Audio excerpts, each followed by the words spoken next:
Now for our fireside chat, I'd like to call up on stage our moderator, Dr. Ruchi Dana, as well as Mr. Chintan Sareen and Pravash Dey. Thank you. So while our panelists are sitting here, I'll just introduce what fireside chat means. So normally if you, please have a seat, Chin. So normally if you go and see a panel, what happens is that the moderator just asks the standard questions to all the panelists. So there are chances that they're repeated answers by the panelists, and that becomes boring at times. Fireside chats are much more entertaining because we are not prepared anything, and there are different questions to the people, and it's a much more intimate settings. It started off early on when in the US when I remember, I'm forgetting the name, but there was a president who used to make these announcements, and Roosevelt, yeah, thank you, sir. So he used to make these announcements, and that was from where the word origin. Thank you.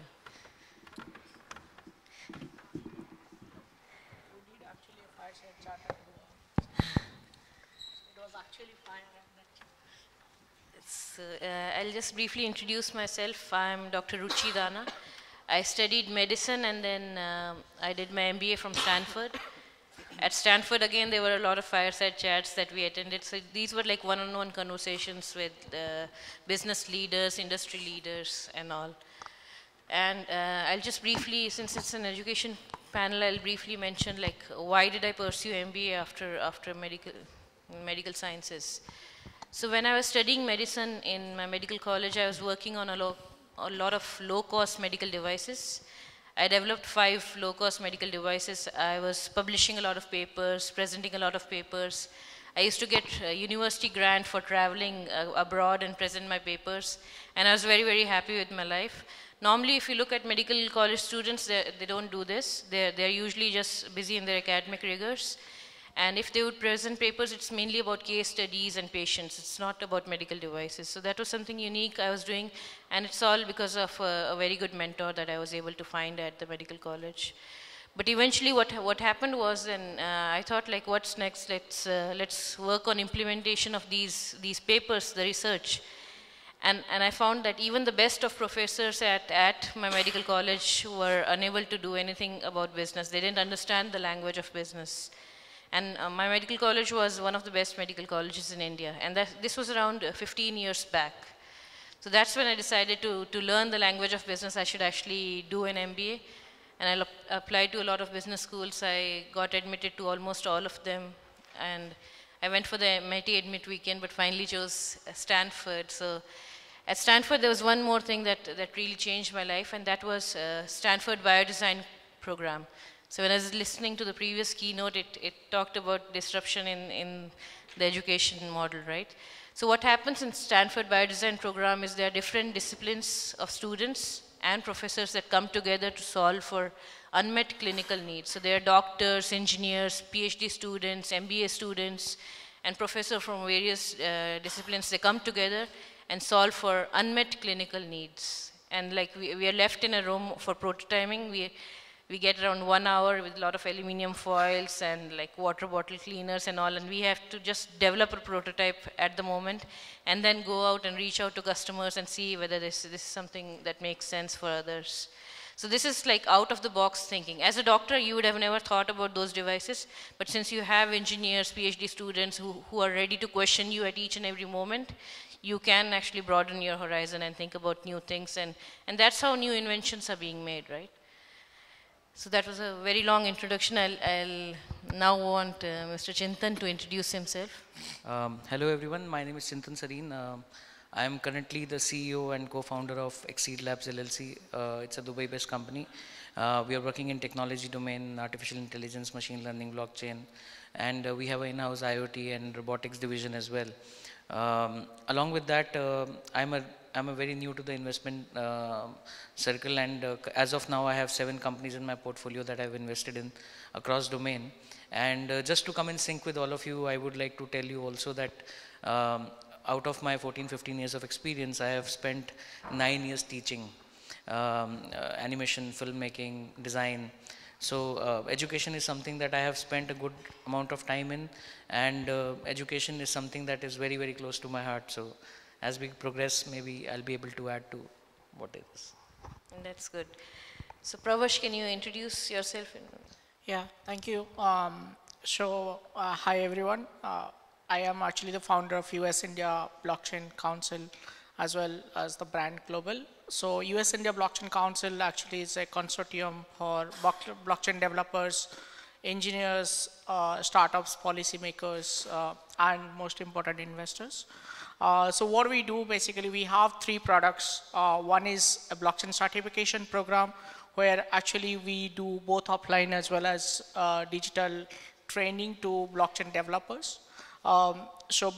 It's a 3 months to 6 month certification program. We have already submitted a 1-year degree program to AICT, that is All India Technical Central Education. So once they approve, then we will go ahead and do that with universities. So that will give access to Indian students who want to focus in blockchain or AI, machine learning and IoT. They can go for the higher studies in US or UK or any other countries.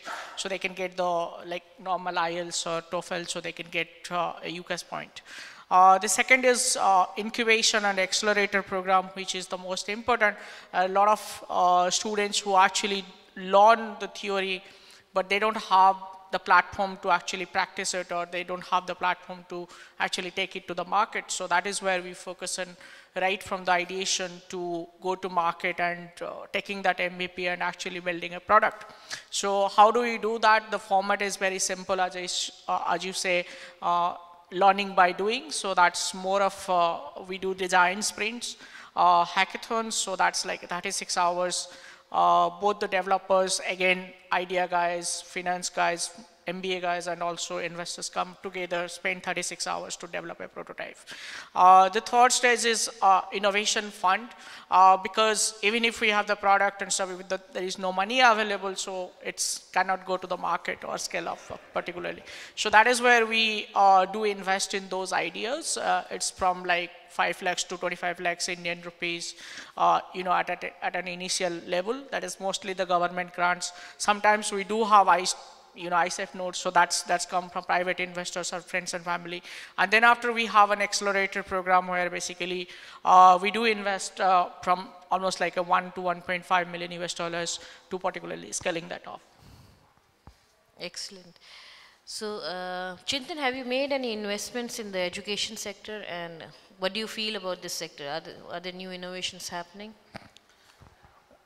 So the second part of the thing, what's happening. So I think education is going through a very interesting phase. There are two elements to it. What I have experienced, this is my personal experience. The first thing being that a lot of people have started to think that technology will solve everything, be it education, be it healthcare, and that's not the truth. Education is something that is basically a fundamental for every society. Whatever you do in terms of education will impact the future of the generation, the future of that country. So that's one part of it. And on the second hand, there are a lot of people who are trying to focus on education, and basically, like the gentleman said, there's no disruption happening. Everybody's just trying to add on small things and trying to improve education, which is a good thing, but it really needs to be disrupted from a perspective that the whole approach might have to be changed on how education is happening. So I have seen very few startups or companies which are focusing at employable education, some education where people are able to get employment. So those are kind of things. So I have not made any investment as of now in education startup. However, I am very excited to find some of those startups where that can happen. And a key thing would be that it needs to have a value where somebody is able to get employment. And when I say employment, it does not mean a job. It might mean that he can start a business of his own. But I have my own startup. It's called Learning Beyond Books, which I started. So it's a platform where what we do is we invite people to come and create courses, because today anything and everything can be taught, and anything and everything could be learned. However, I am not in a very big favor, though I come from a technical background, I'm not a big supporter of teaching everything online. So in our model, we have created an offline program where people come, they basically create a course, people enroll for those courses, and there is a smooth transition where somebody trying to give his part of knowledge or her part of knowledge to people, and people are able to avail that knowledge. And we have not confined it to any particular industry. For us, it could be somebody could be good at cooking, so they can come and take a cooking course and people can learn how to cook, or it could be a football trainer who would like to train people, or it could be somebody with a technology background who would like to do a blockchain or a artificial intelligence training program, and somebody would like to learn that. And how do you vet these ideas? Like what if somebody is teaching something wrong on your platform? How do you control that? So what we have is, so in my company I have around 58 people, and out of these people, this is my main company, the one that does all the technology work. So a lot of technology based or future learning based programs are vetted by that team. However, we have one mentor for each thing that, for example, a course comes to us which may be in sewing. So we always find a mentor who is able to validate that program and then ensure that the quality of that curriculum is rightly done. Sure. I'd just make a follow-up question, because we all know the importance of mentors, right? Do you have like a mentor in your life, and are you trying to give back to the society in your own way? I have actually a lot of mentors, because so I cannot say somebody is my mentor or there is a specific person who is mentor. Anybody and everybody who teaches you becomes a mentor. That's my personal understanding. And yes, there are certain people that I go and look up to when there is something that I want to understand and learn. On my personal level also, I try to, so I met a lot of people here. They might be looking for an investment, but mentorship is something where a simple idea or a simple statement that you make can also help them solve that problem. So of course, wherever there is an opportunity to mentor people, I always look forward to those opportunities. As a matter of fact, I spent good amount of time doing short-term courses and entrepreneurship and design courses with a lot of students in India in colleges. So that's my thing. Yeah, and another good thing about mentorship is that the mentors can actually help save a lot of time for the new person that's starting off, because they learn from your mistakes, right? Yeah, exactly. So Pravash, have you invested in any education related startup, and what's your thought on this? Yeah, so basically we have, through the incubation program, we've invested 2 startups who are in education sector. One of is Pune-based startups called Docet. So basically what they do is creating, early stage, employable, or making them more employable through a tokenized system. So that works more on a reference model. So whatever you learn at school or college or university level, so they actually completely unlearn that. So because people or students particularly, they come with the theoretical knowledge and with that baggage, and they like, okay, we are MBAs, we are not going to do the photocopying, we are not going to carry the coffee for a colleague and all those things. So this is a behavioral aspect, but that creates a lot of impact how the organization grow. This is where they actually have a mentoring program online. They do it a very internal economy based kind of karma points we tell. So if you do good karmas at office or in an organization, then you get points, and that basically helps at the CPR, the career performance appraisal, and then you got promotions, you got bonus and all these things. The second part of it is also it's a corporate communication side where they do the value addition by reaching out to the CFOs, CXOs, and also CEOs. So that's a direct access what actually the challenges they have. So they can actually give that challenge to these employees at the small, very basic level or at an operational level. So they can apply their those things and do a proper brainstorming and come up with solutions. So they can do it either through a e-feedback system, or they can directly present to the management. So once they do that, then after there is a validation process, and that can be enacted as a part of the company for the next level of innovation as well. So that is what, this is one. And the second one we did, actually we found a lot of challenges when talking about university professors. So today, even if you go back and see the Indian education system, professors have teaching at classrooms which has been they taught almost 30, 40 or 50 years back. And today, even when I came back in 2017 and I went to Gujarat, I spoke to the Vice Chancellor, I want to do an hackathon, and he was, what is a hackathon? So that I'm talking about 2017. So think about like how we can actually change the education system. And that is where we actually started the faculty development program. So that change, actually I spoke to the Vice Chancellor, and then we actually enacted a program, 3 days, very intensive program where around 500 faculties come to under one roof. They go through the design sprint, they go through a proper pedagogy, curriculum, how to basically make their students more enterprising. And a good part of it is we actually, introduce readathon. So how fast they can read.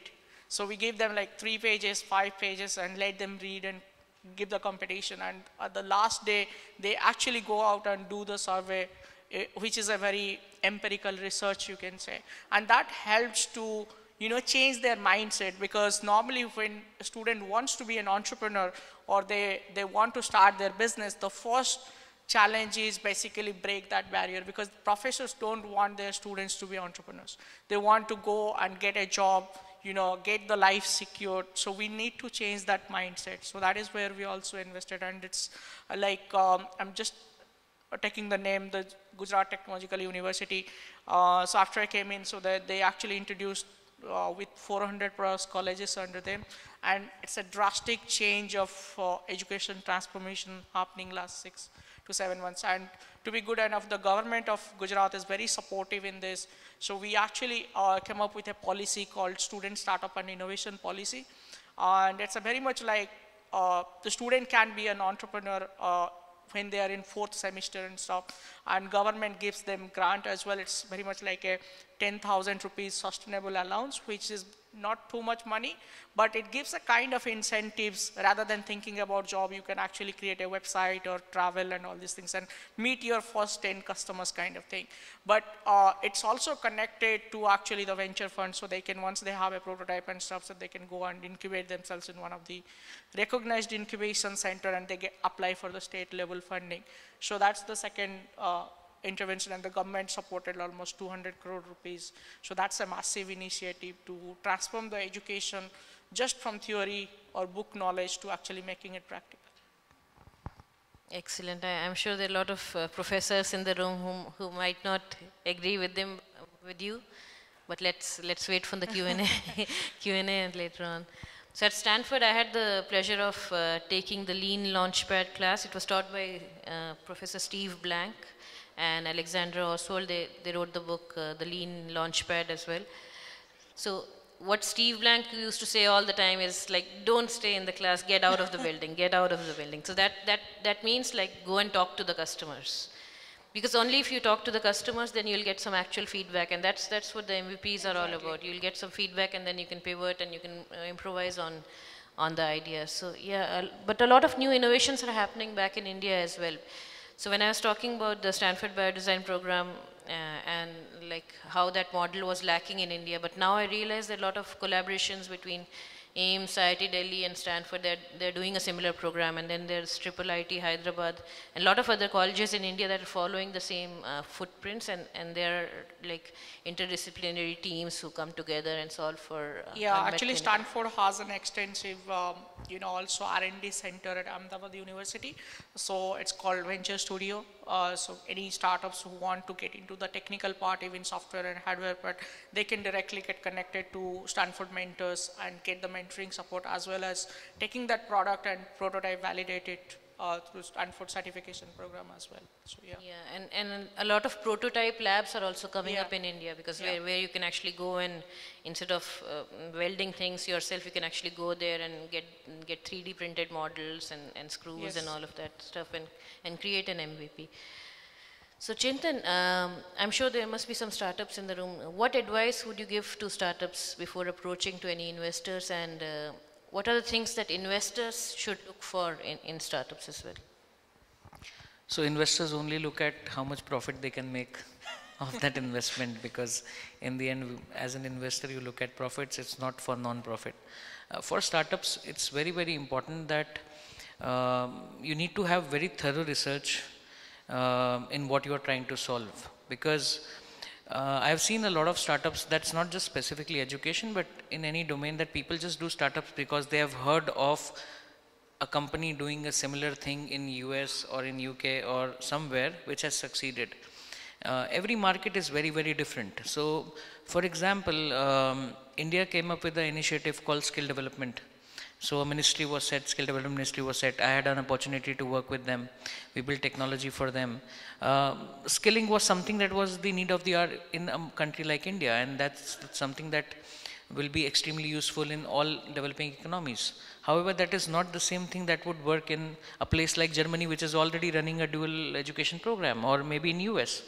So you need to be very, very specific as to what problem you are trying to solve, and whether that problem is actually exists in the market that you are trying to solve in. Secondly, like I said, technology cannot solve all the challenges, but technology can solve a lot of challenges. So as a startup owner, because a lot of startups do require certain kind of technology, maybe a website is also a technology, which is more of a marketing communication tool as well, but that's also a technology. So it's very important to know how much of technology actually you require to achieve something.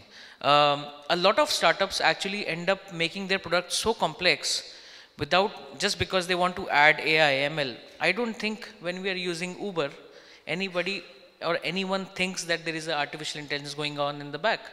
Why we love Uber or a platform like Uber succeeded is because one click you get the car, and other click you get out, and that's very, very important. This user experience and simplicity to use is extremely, extremely important, especially when it comes to education. So the product or the service that you are trying to build should be so easy for the user to use it, and you should know what limit of technology you want to use, or how much of the product you need to evolve before you can give it for users to start using. I'll ask the same question to you, Pravash. What advice would you give to startups that are in the room?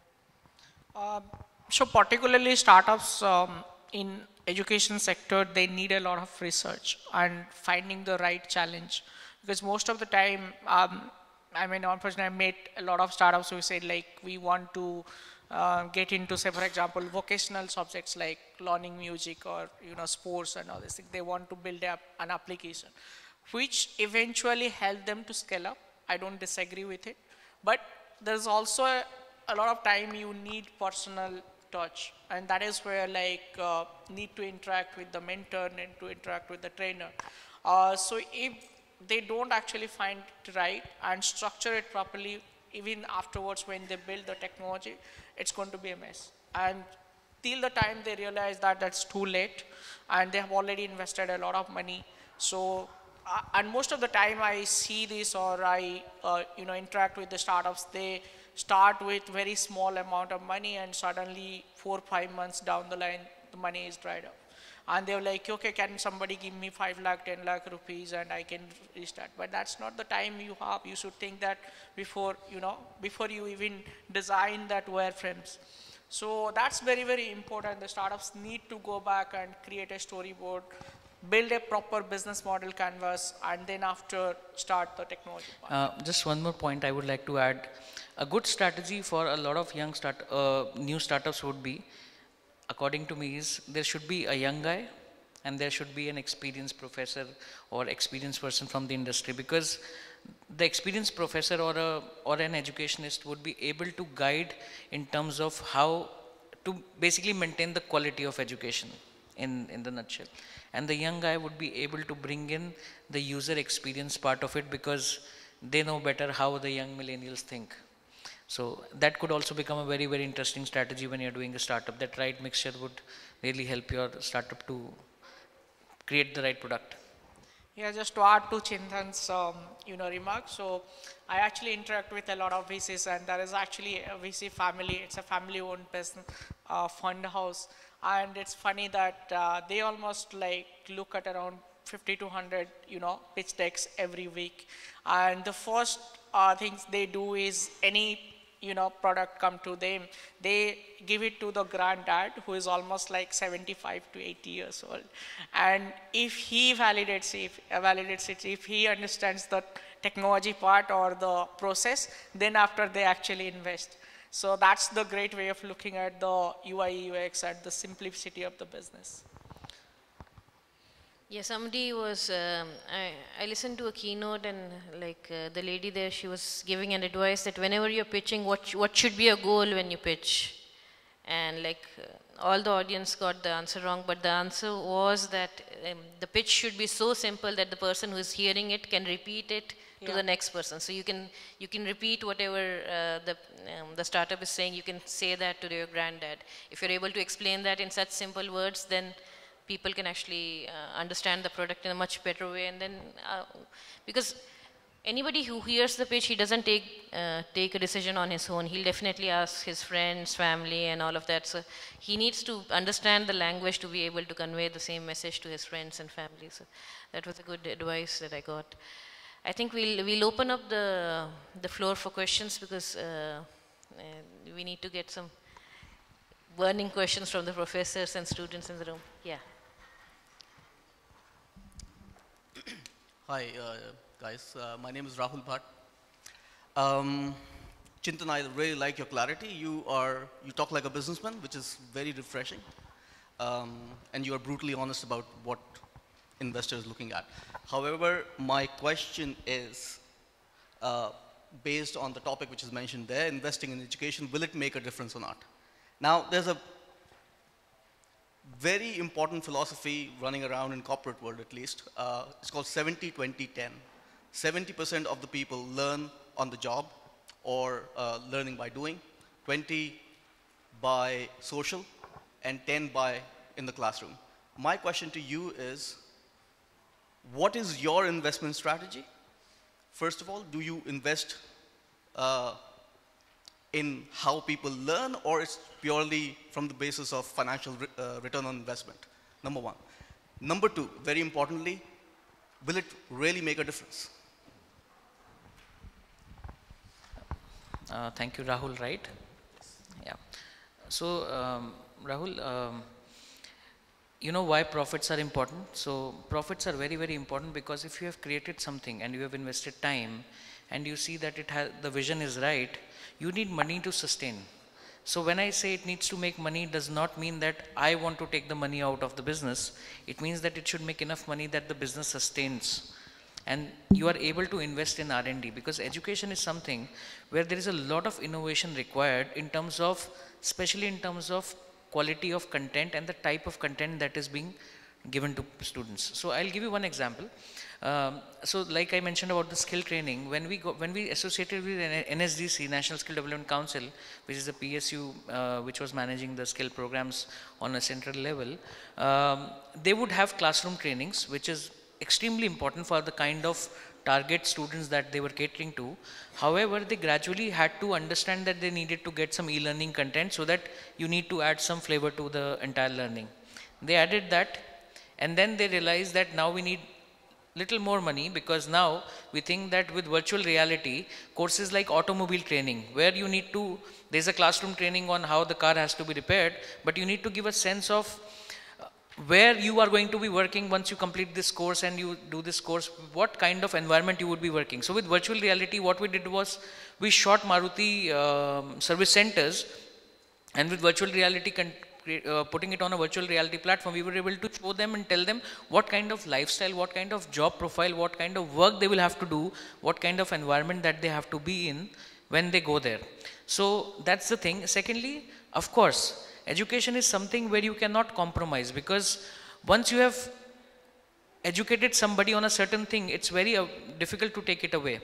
So while we decide to invest in a startup like this, even the skill development company, I invested, but I did not invest a lot of money, so I don't consider it as an investment.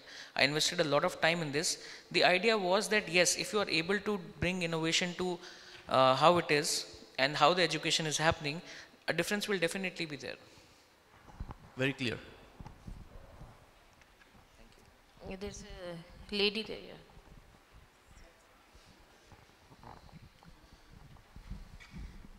I just wanted to add an explanation for your question. It was about model economic about e-learning and MOOC. In fact, I'm working with MOOC for years. Most of the MOOC online have no economic model. Nobody is earning money with MOOC, but so we have to think about how to make money, because we have to pay for teacher, we have to pay for people who are working on the platform, and now only people who are working on the platform are paid, and most of the teachers who are creating online courses are not paid. They are only making online courses for their reputation and who help students to learn.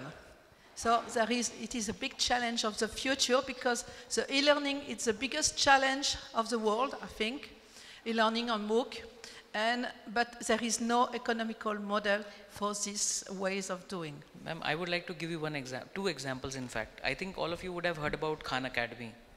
How many of you would have heard about it? And how many of you know about Baiju? I think a lot of you would know. It's $1 billion company. So both comes from people who were just doing free content online to making a business which is $1 billion business now.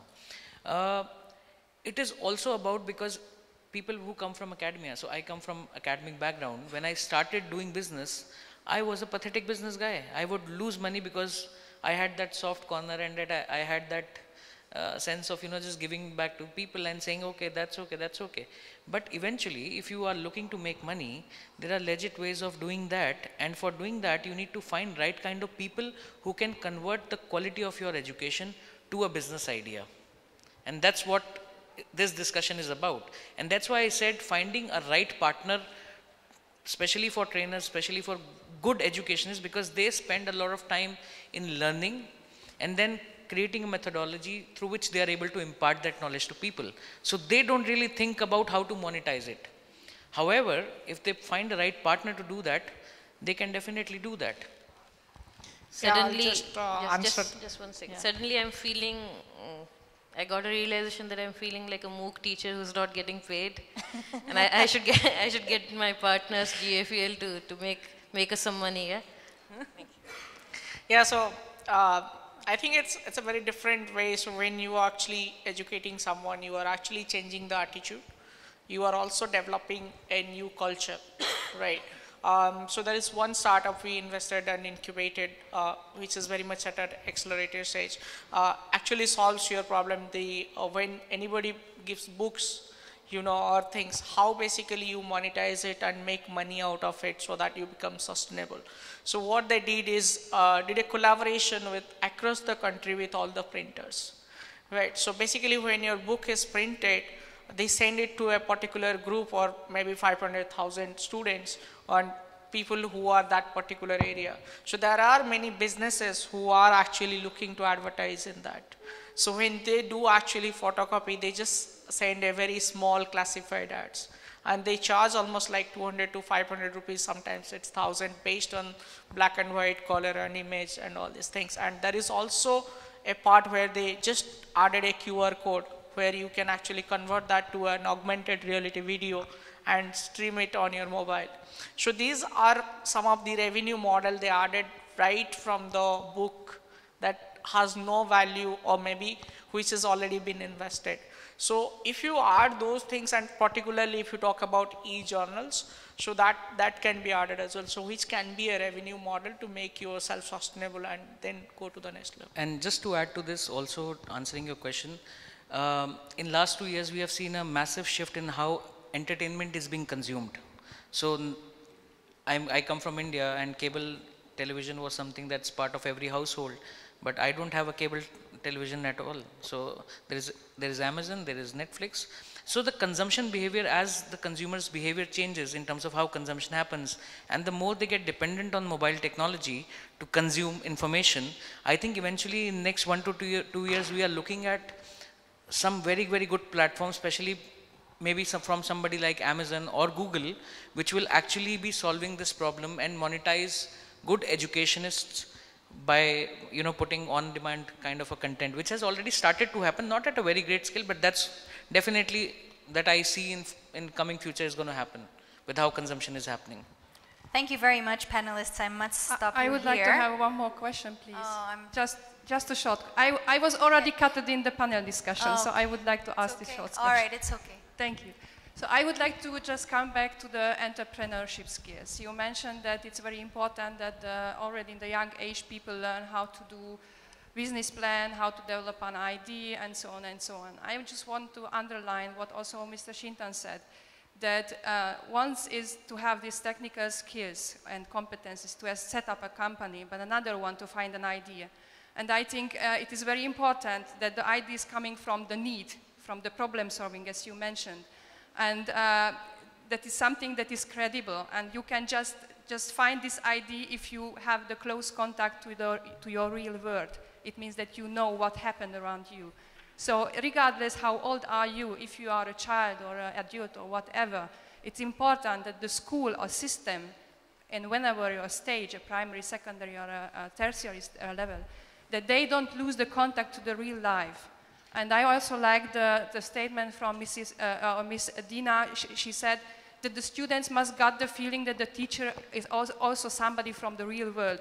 So I think the students, whenever age, they should not lose their the environment, so they can find the right idea, the right problem, the right need that they can build upon with their startup and other skills. I just wanted to say thank you very much. Absolutely. Thank you. Thank you. Thank you, Dr. Rushi. Gentlemen. Thank you.